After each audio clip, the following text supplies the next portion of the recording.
రుద్రక్షేత్రం 40 ఏళ్ళు కావస్తున్న కారం చెడు బాధితులను ఎస్బీఎన్ కేస్ న్యూస్ ఛానల్ కలిసిన సందర్భంగా తేళ్ల మోష కుమార్తె సులోచన, ఈమె దుడ్డు రమేష్ సహచరి కూడా తను పడిన బాధలను, తన కుటుంబాలు పడిన బాధలను వివరిస్తూ కంటతడి పెట్టుకుంటున్నది. ఈ సందర్భంగా తను ఇంకా చెప్పుతూ అక్కడి పేటలు ఆ రోజుల్లో వారికి చేసిన సహాయం గురించి, వారిని ఆదుకున్న విధానాల గురించి చాలా వివరంగా వివరించడం జరిగింది ఈ అక్క. ఆ రోజుల్లో కులపరంగానే మేము ఈ అణచివేతకు, ఆ దాడులకు గురయ్యాము. కానీ ఆ రోజుల్లో మాదిగల మధ్య ఐక్యత సమకూరింది. అందులో భాగంగానే మేమిద్దరము ఒకటయ్యామంటూ వివరించింది బాధితురాలు సులోచన గారు. మా గాథలు, ఓకే, మా బాధలు, ఆ సంఘటనలో మేము అనుభవించిన కష్టాలు, దాని నుంచి మేము ఇప్పుడు ఈ 40 సంవత్సరాలు అవుతుంది సంఘటన జరిగి. ఈ 40 సంవత్సరాల్లో అటు మంచి చెట్లు ఆ కష్టాల నుంచి మేము వస్తూ మా పిల్లల్ని, అంటే మీకు ఆ రోజు నా పరిస్థితి చెప్పాలంటే, నాకు అప్పుడు నా వయసు 14-15 సంవత్సరాల లోపు ఉంటుంది. అప్పటికే నాకు పెళ్లి చేసేసారు. ఆ సంఘటనలో అతన్ని చంపేశారు, దుడ్డు రమేష్ని. మా ఇంట్లో మా నాన్న కూడా చంపటానికి, మా నాన్న పేరు తాళ్ళ సాల్మను. మా నాన్నకి ఒళ్ళంతా గాయాలు, చనిపోయాడు అనుకొని వదిలేసి వెళ్ళిపోయారు మా నాన్నని. అదే సమయంలో నేను కూడా బట్టలతో వెళ్ళినప్పుడు అక్కడికి కూడా కొంతమంది వచ్చి నా మీద కూడా నన్ను కూడా కొడతాం జరిగింది. ఇవన్నీ గాయాలు, ఒళ్ళంతా దెబ్బలు. మేము మొత్తం 4-5 ఉన్నాము. పొలాల్లో తీసుకెళ్ళి చెత్త అంతా పోగేసేసేసి మమ్మల్ని కాల్చేసేసి, చెత్తలో పడేసేసి కాల్చాలని చెప్పేసి కొట్టిన తర్వాత అగ్గిపెట్టి చూసుకుంటే ఎవరి దగ్గర అగ్గిపెట్టి లేకపోవటం వలన మమ్మల్ని అక్కడ వదిలేసేసి వేరే వాళ్ళు కనిపించండి మా దగ్గర 2 వదిలిపెట్టి మళ్ళీ ఊర్లో తీసుకెళ్ళి ఊళ్ళో మళ్ళీ ఆడవాళ్ళ చేత కొట్టించేసేసి గోతంలో మూట కట్టి కిష్టకాలంలో వేయాలని చెప్పేసి మమ్మల్ని వదిలేసి వెళ్ళారు. అప్పుడు వాళ్ళు మమ్మల్ని నడిపించుకుంటూ నీటికాలు కట్టమ్మటి వస్తూ తీసుకొని ఊర్లోకి వచ్చే టైంకి పోలీసులు వచ్చేకి మమ్మల్ని వదిలేసి వెళ్ళిపోయారనమాట. నేనైతే దెబ్బలు తగిలి అప్పుడు 2-3 నెలల హాస్పిటల్లో ఉన్నాను, చీరాల గవర్నమెంట్ హాస్పిటల్లోని. మా నాన్నని గుంటూరు గవర్నమెంట్ హాస్పిటల్కి తీసుకెళ్ళారు. ఆయన గవర్నమెంట్ హాస్పిటల్లో ఉన్నారు. అక్కడి నుంచి గవర్నమెంట్ హాస్పిటల్ నుంచి నేను వచ్చేలేకి ఇక్కడ ఐక్యనగర్ పక్కన 4 పాకలు పొడవుగా వేసేసేసి శిబిరం అనే పేరు పెట్టి శిబిరంలో అందరం ఉన్నాం. ఆ 4 పాకల్లో ఈ 436 కుటుంబాలు మొత్తం మేము అందరం అక్కడే ఉన్నాము.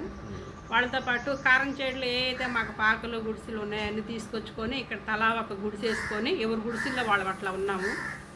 అట్లా ఉన్నప్పుడు ఇక్కడ పేటలో వాళ్ళందరూ ఇక్కడ అప్పుడు కులం లేదు ఎవరికి, మాలోళ్ళు మాదిగోళ్ళు. నాకు తెలిసి అయితే ఇక్కడ అందరూ మాలోళ్ళు అందరూ ఉన్నారు. ఆశీర్వాదం అన్నవాడిని, మళ్ళా జేమ్స్ బాబాయి, పద్మారావు బాబాయి, తారకం గారు, పున్నయ్య గారు, ఇంకా ఇక్కడ పేటలో వాళ్ళు అయితే రోజు రాత్రిపూట మేము అక్కడ శిబిరంలో ఉన్నప్పుడైతే మాకు మళ్ళీ కమ్మోళ్ళు వచ్చి కొడతారని చెప్పి ఇక్కడికి వచ్చి కూడా కొడతారా నా కొడుకులను చూద్దామని చెప్పి ఇంత కర్రలు తీసుకొని మా చుట్టూ తిరిగి కాపలా కాస్తూ ఉండేవాళ్ళు.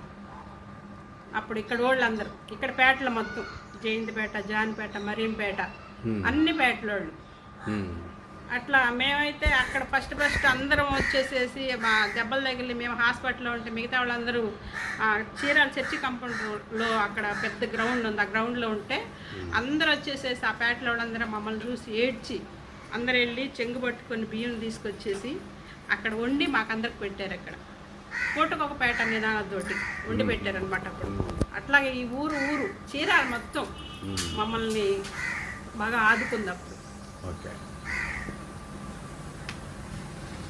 మాలపేటలు మీకు రోజుకో పేట చొప్పున మిమ్మల్ని అందరినీ ఆదుకున్నది కొన్ని సంవత్సరాలు. అయితే మాలపేటలని కదా ఇక్కడ ఉన్న పేటలన్నీ అందరూ. పేటలు అంటే అక్క ఇప్పుడు ఎక్కువగా ఇక్కడ ఏం పేటలు ఉన్నాయి? మన అన్నీ ఉన్నాయి. మాలపేటలు కానీ మాదిగపేటలు కానీ ఎక్కువ నాకు తెలిసి అందరూ మాలపేటలు ఎక్కువ ఉన్నాయి మమ్మల్ని ఆదుకున్న వాళ్ళు. Okay okay okay. అయితే ఇంకొక చిన్న విషయం అక్క, మరి ఇప్పుడు అది అప్పుడు ఆదుకున్నాక శిబిరం ఏర్పడిన తర్వాత ఎన్టీఆర్ ప్రభుత్వం మీకు ఇక్కడ కొంత ల్యాండ్ ఉండటానికి ఇండ్లు ఇట్లా ఇచ్చారు కదా, ఇవి మీకు అందరికీ అన్ని కుటుంబాలకు దొరికాయి? 436 కుటుంబాలకి? అన్ని కుటుంబాలకి ఉద్యమం ఫలితం ఇది. ఎన్టీఆర్ ప్రభుత్వం మీద తీసుకొచ్చిన ఉద్యమం, దళిత మహాసభ ఉద్యమం ఫలితము ఇదంతా. ఓకే అక్క, దళిత మహాసభ ఉద్యమం ఫలితం మీరు ఇక్కడ నిలబడగలిగింది. అయితే ఇప్పుడు దళిత మహాసభ ఉద్యమంతో ప్రజలు అధిక సంఖ్యలో పాల్గొన్నారు. అబ్బో అసలు అది చెప్పటాకలేదు. రోజు ఎక్కడ చూసినా ధర్నాలు, రాస్తారోకులు, రైలు రోకులు. ఎంతమంది మేమైతే దెబ్బలు తగిలి హాస్పిటల్లో ఉన్నామో మాకు తెలియకుండా మా నుంచి చదువులు పోగొట్టుకొని ఈ ఉద్యమంలో తిరిగి కాళ్ళు రాస్తారోకులు, రైలు రోకులు తిరిగేటప్పుడు పోలేటు లాఠీ సత్తులు దెబ్బలు తగిలిన వాళ్ళు, కాళ్ళు ఎరగొట్టుకున్న వాళ్ళు, అట్లా జరిగిన వాళ్ళు. అసలు పద్మనాభ బాబాయిని ఒంగోలు అరెస్ట్ చేస్తారు, విజయవాడలో అరెస్ట్ చేస్తుంటే ఒక గ్రౌండ్లో, నేను అప్పుడే హాస్పిటల్ నుంచి కొత్తగా వచ్చాను. నేను ఆ మీటింగ్ జరిగితే పద్మనాభ బాబా అప్పటి వరకు నేను చూడలేదు బాబాయిని. చూస్తాక అక్కడికి వెళ్ళలేకి ఒక పెద్ద గ్రౌండ్ అది. నేను అప్పుడే అంతమంది జనాలు చూస్తాం అక్కడ.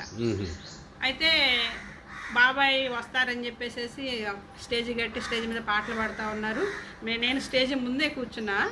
ఇట్లాగా కర్రలు కడతారు కదా, కర్రలు కట్టేసేసి ఆ కర్రల మధ్యలో యువతలు మేము ఉన్నాము. అట్లా అందరు కట్టున్నారు, మగోళ్ళ పక్క ఆడవాళ్ళ పక్క అట్లా కూర్చున్నారు. పాటలు జరుగుతూ ఉన్నాయి. మధ్యలో బాబాయ్ వచ్చారు అక్కడికి. బాబాయ్ వచ్చి ఇంకా మాట్లాడతారు అని చెప్పి మాట్లాడారు లేదు, నాకైతే సరే గుర్తులేదు ఆ సంఘటన. హాస్పిటల్ నుంచి వచ్చిన తర్వాత నేను ఫస్ట్ మీటింగ్ అది బాబాయ్ నేను చూస్తాం. అయితే మాలోనే అందరు కొంతమంది పోలీసులు కాబట్టి మాకు తెలియదు, నాకు తెలియదు. అక్కడ ఉన్న కర్రలు పీక్కొని అక్కడ ఉన్న వాళ్ళందరినీ బాతున్నారు. దేనికి బాతున్నారు నాకు తెలియదు. చూస్తే ఆ సంఘటన మళ్ళా నాకు కారం చేయడం గుర్తొచ్చింది. అందరినీ బాతున్నారు, కొట్టేవాళ్ళని కొడుతున్నారు, అందరు పరిగెడుతున్నారు. అప్పుడు ఎట్లాగైతే మేము పరిగెట్టుకుంటూ పారిపోయి ఎలా వచ్చాము, పోలీసులు కొడుతుంటే అందరు అట్లా పారిపోతున్నారు అనమాట. ఇంత గోడ ఉంది, కొంతమంది గోడ ఎక్కి దిగేవాళ్ళు. మా అమ్మ నేను ఇద్దరు ఉన్నాము. అప్పుడు ఆ సంఘటనలో ఏంటి మళ్ళీ ఇటు జరుగుతుందని చెప్పి అటు పోలీసులు కొడుతుంటే అటు వెళ్తున్నా, ఇటు కొడుతుంటే అటు ఇట్లా గ్రౌండ్లో అటు ఇటు తిరుగుతా గ్రౌండ్ నుంచి బయటకు వచ్చేసాం. బయటకు వచ్చేలేకి కొంతమంది కాళ్ళు ఇరిగిన వాళ్ళు, తల పగిలిన వాళ్ళు, అలా రోడ్డు అమ్మట మొత్తం కనపడతానే ఉన్నారు. ఫస్ట్ విజయవాడ వెళ్తాను నేను. అది విజయవాడ వెళ్ళిన తర్వాత మాతో పాటు తీసుకొచ్చారు మీటింగ్కి, అందరితో పాటు కలిసి వచ్చాను నేను. కలిసి వచ్చిన తర్వాత రైల్వే స్టేషన్కి వెళ్ళాలంటే దారి తెలియదు, దారి అమ్మట వెళ్తా ఉన్నా, ఎటు వెళ్ళాలో తెలియదు. అట్లాంటి సంఘటన మళ్ళీ నేను కారం చేయడం తర్వాత మళ్ళీ ఆ రోజు అట్లా కనిపించింది నాకు. ఆ రోజు కత్తిపద్మారావును అరెస్ట్ చేశారా? అరెస్ట్ చేసి బాబాయ్ని అరెస్ట్ చేసి ఇట్లా ఇప్పుడు ఎవరు కొట్టింది? ఎవరు మరి? పోలీసులే.